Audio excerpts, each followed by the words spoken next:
Welcome to Spirit Club, a podcast and community where we talk about what's really running the show, your inner world. I'm Angel, your host, your guide, and your spiritual bestie. Around here, we're all about doing the inner work because your outer reality is only ever a reflection of what's going on within. We practice radical ownership, freedom in faith, surrendering our path to God, and trusting our intuition like our lives depend on it. Because honestly, they do. So take a breath, open your heart, and let's dive in. Hey, Spirit Club. For today's episode, I did a little reading for us on what to expect for the second half of 2026. There have been some vibes that have been coming through, and I wanted to share them with you. And I'm going to make this a quick episode so you can get back to your summer, beach, lake, whatever it is that you're doing. But before we get into it, just a reminder to subscribe, follow me, like, share this episode with a friend. Anything you can do to support the growth of Spirit Club would be so appreciated. Okay, so I have 7 messages on the rest of 2026. First message is things are happening.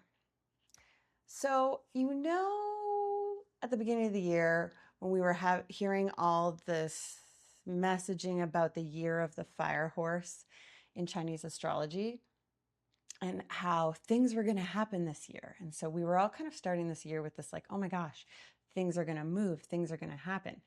And now you might find yourself looking around, looking at the state of your life and being like, oh no, things aren't happening. Or they're not happening fast enough, or they're not happening in the way I expected. So this message is things are happening. Just because you don't see it doesn't mean that they're not happening. And they're happening more covertly in a way that like literally, I don't know, by the end of the year, you're going to look back and be like, oh my gosh, they were happening all along. So things are happening. And this feels particularly around some sort of clarity that you've been seeking, clarity that maybe you've been seeking for years.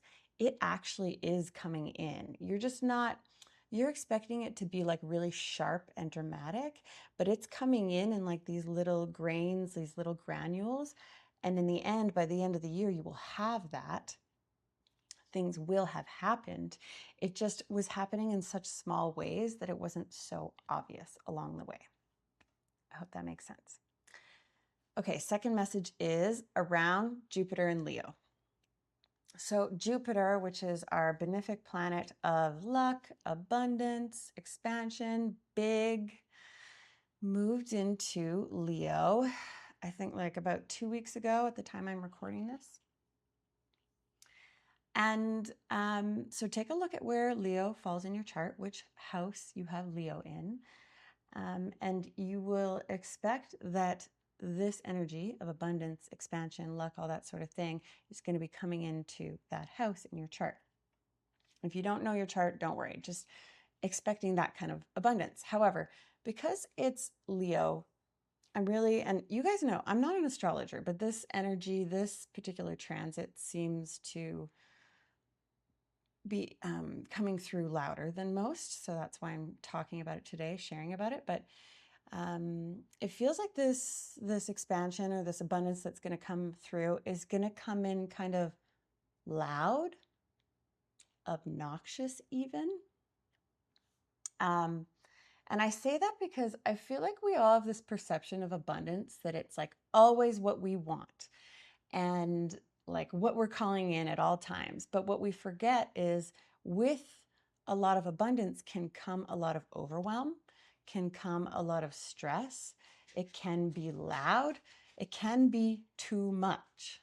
Okay. And I think particularly for this audience, because I know we've got a lot of like earth and water in your natal charts. And so the way that this Jupiter in Leo transit is going to hit us might feel loud and overwhelming.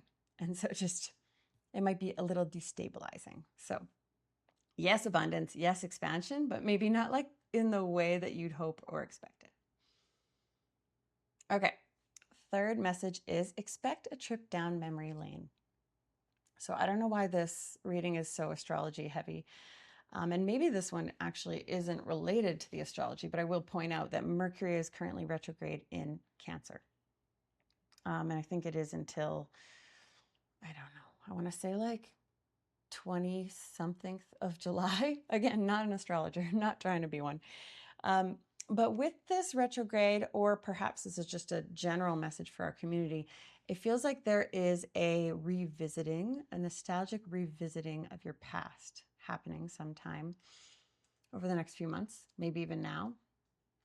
And it's literally a revisiting of something you have done, somewhere you have been before, literally been before, or like a person, a version of yourself, a role that you've played before. And so with this revisiting, there'll be a lot of nostalgia, but it's really just here for you to see parts of yourself that maybe you've moved on from, forgotten, and would like to reclaim, would like to bring back into who you are now. It's also seeing parts of yourself that you've evolved from and that you no longer want to be carrying where you are now. And also just seeing how far you've come. So it's a really just like a beautiful reflection time. Okay, fourth message is setting the framework or setting the foundation. So if you go back to early May, I did a reading called A Reading on Your Next Chapter. And we talked about this next chapter that is coming in. And the chapter is, probably many years long. And part of what that, like the underlying message or energy of that next chapter is a very steady rhythm, a very steady, consistent rhythm. So it looks like we're not going to settle into that rhythm by the end of 2026. However, it looks like we are pulling the pieces into place that are required for us to get into that rhythm. So, it's like maybe you won't be moving into the home, the dream home that you've built, but you will be laying the framework, lining up the contractors, picking the colors, kind of getting things in place so that you can settle into that home or that steady rhythm. Take that as a metaphor or take it literal, I don't know. So this is a good opportunity to ask yourself, what pieces do I need to start pulling together in order to find this rhythm, in order to set up this rhythm?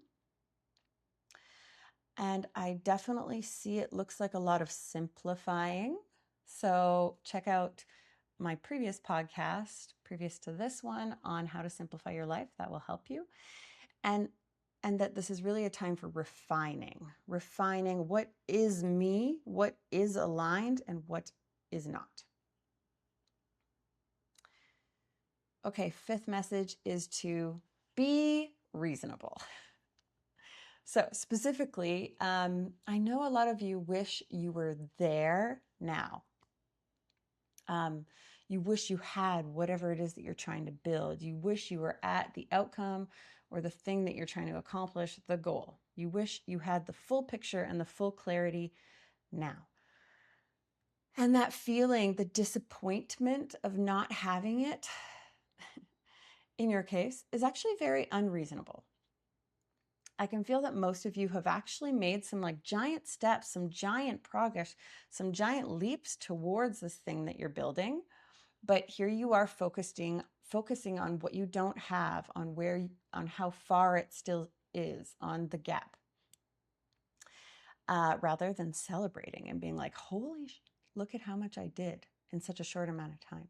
It reminds me of a friend I was chatting with, and she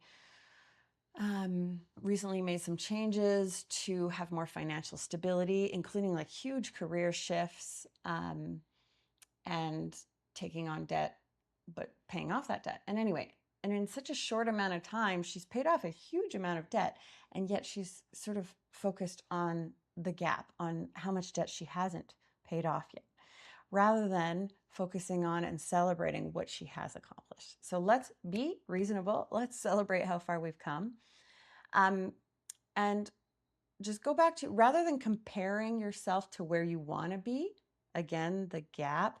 If you guys want to check out this book, it's called something like The Gain versus the Gap, Dan Sullivan. So rather than comparing yourself to where it is that you're trying to go, compare yourself to yourself a month ago, at the beginning of the year, a year ago, whatever that happens to be. And that, how much you've gained in that time, is where you want to focus and celebrate. Okay, sixth message about the rest of this year is to practice more obedience. So who cringes at this word?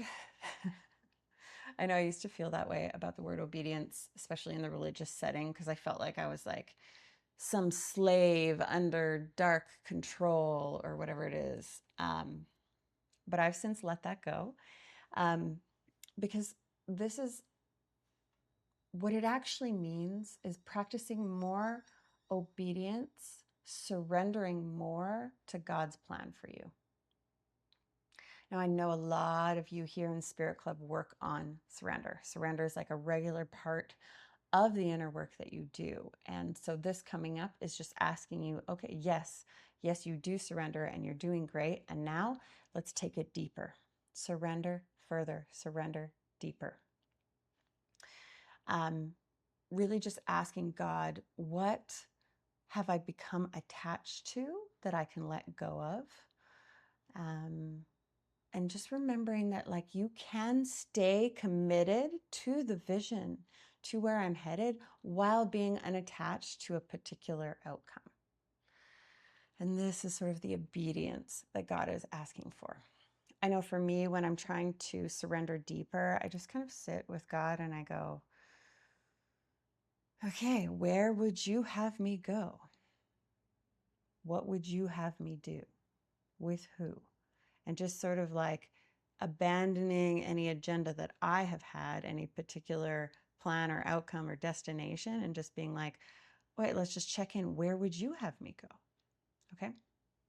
So practice more obedience. And the final message is very simply to enjoy your life now, right as it is.